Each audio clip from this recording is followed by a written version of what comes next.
Hello and welcome to today's lesson. In today's lesson, we shall be discussing the modulo of negative numbers. This is Mr. Alfred Gordon.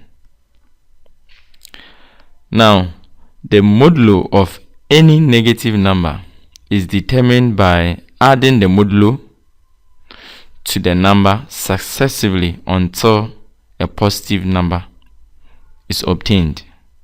For example, we are to find -5 mod 4.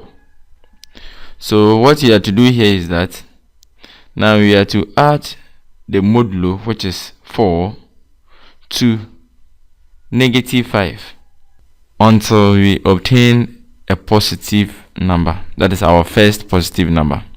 So this will give us -5 plus 4, which will be -1. We still have a negative, so we continue to add. -1 plus 4 will give us 3. So therefore we can say that -5 mod 4 is equal to 3. Example 2.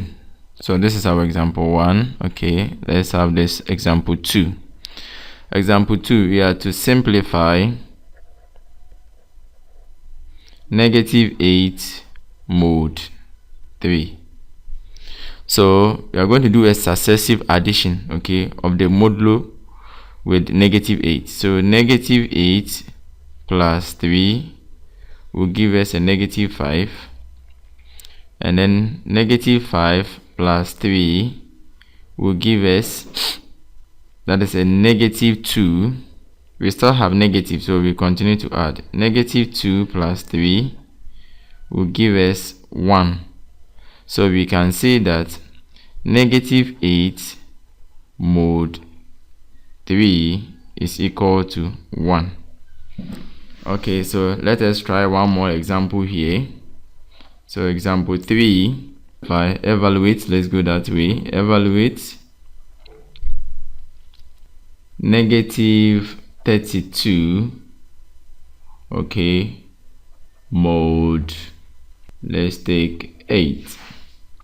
Okay, so -32 plus 8 will give us a negative, okay, so that is a -24.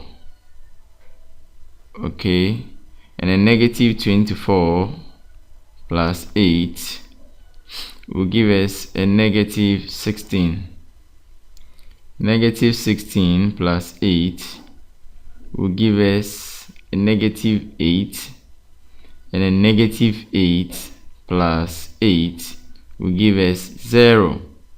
Okay, so yes, so we can say that -32 mod 8 is equal to 0.